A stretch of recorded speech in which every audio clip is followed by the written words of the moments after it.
Et dans notre séquence immersion, nous allons plonger aujourd'hui dans l'univers des objets connectés. Grâce aux nouvelles étiquettes intelligentes, des entreprises vont désormais avoir un bien meilleure vision sur leur stock. Je vous propose de regarder ça.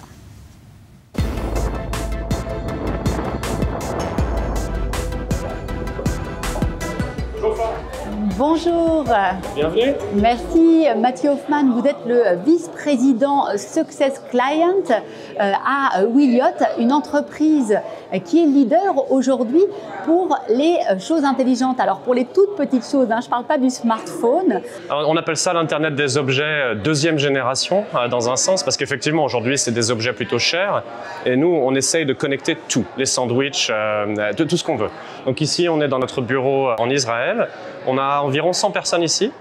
On a aussi des bureaux à San Diego, en Californie, et on a une présence mondiale. Mais comment est-ce que vous avez réussi à faire une telle miniaturisation des technologies? Alors ça a commencé avec une vision de notre CEO Tal, à laquelle on a aligné énormément d'innovations à travers toutes les couches technologiques. Et je peux vous emmener voir notre labo où on développe et teste. Ok, donc ici, c'est là où on teste en fait la technologie, la puce, les antennes, et on peut voir un exemple de à quoi ça ressemble. Et c'est en fait aussi fin que du papier. C'est juste une petite puce au milieu, rien d'autre, et c'est un ordinateur. Mais qu'est-ce qu'elles nous apprennent exactement, ces étiquettes, puisqu'elles sont donc sur nos objets familiers? Qu'est-ce qu'elles peuvent transmettre comme information? Voilà, donc ces étiquettes peuvent être attachées à n'importe quel type de produit. Le sandwich dont on parlait plus tôt devient unique. C'est ce sandwich. On peut mesurer sa température, on peut savoir d'où il vient. Comment ces étiquettes, elles communiquent avec le cloud? C'est une très bonne question. Les étiquettes utilisent la technologie Bluetooth qu'on a tous dans nos téléphones et je peux vous montrer comment on mesure la performance de cet élément radio en fait. Donc là on a toute une salle où on fait beaucoup de tests pour isoler les étiquettes, pour vraiment les mesurer scientifiquement et pouvoir les améliorer de manière précise.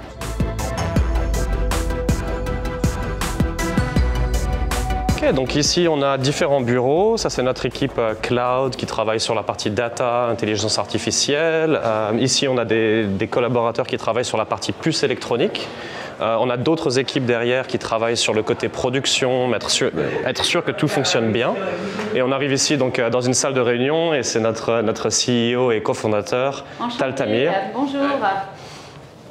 Alors comment est-ce que vous avez eu cette idée de créer il y a 5 ans avec deux amis Wiliot, et c'est des objets qui pensent?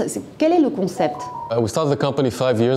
Nous avons créé cette start-up il y a 5 ans car nous avions le sentiment que l'Internet des objets se concentrait sur des lieux, comme la maison connectée ou le magasin intelligent, alors que la vision originelle était bien de connecter des objets tels que des médicaments, des aliments ou des paquets.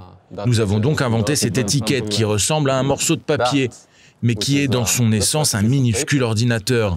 Elle transmet en permanence des informations et indique non seulement le lieu où se trouve l'objet, mais aussi la température, l'humidité, la lumière et d'autres choses. Si vous collez cette puce sur un sandwich ou sur un médicament, il devient intelligent. Elle peut vous indiquer si le médicament est périmé ou si le sandwich représente un danger pour votre santé, car il n'a pas été conservé au frais. Cela permet de réduire le gaspillage car vous avez une visibilité complète sur les conditions dans lesquelles vos produits et vos stocks sont conservés. Nous avons créé la seconde génération d'étiquettes pour les objets connectés et nous travaillons maintenant sur la 3e génération avec ce matériau qui va nous permettre de capter plus de phénomènes physiques. Donc nous continuons de nous améliorer. Et qui en fait produit ces petites étiquettes qui doivent être très très intelligentes pour récupérer toute cette information? Mathieu peut vous accompagner maintenant, voir comment nous produisons ces étiquettes à un très faible coût. C'est intéressant. D'accord, très bien. Merci beaucoup. Merci.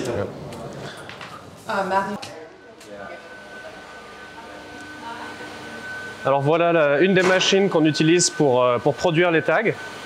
Donc on voit au début, on a ce papier, ce matériau avec des antennes, des capteurs dessus, qui passent tout au long de la machine. On voit ici qu'on a les puces électroniques. Donc ça, c'est un disque, un wafer. Les puces sont attrapées et collées sur les antennes.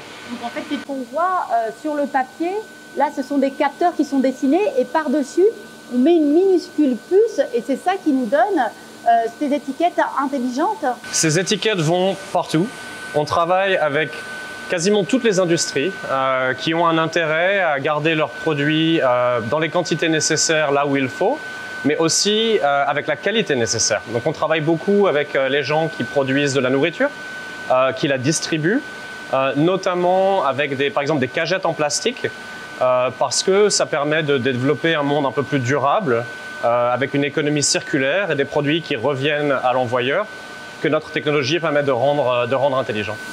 Mais en fait, ça permet de connaître le cycle de A à Z d'un produit, le cycle de production, que ce soit d'un aliment, d'un objet manufacturé. C'est extrêmement intéressant et important. Merci beaucoup. C'était un plaisir, Mathieu Hoffman. Merci.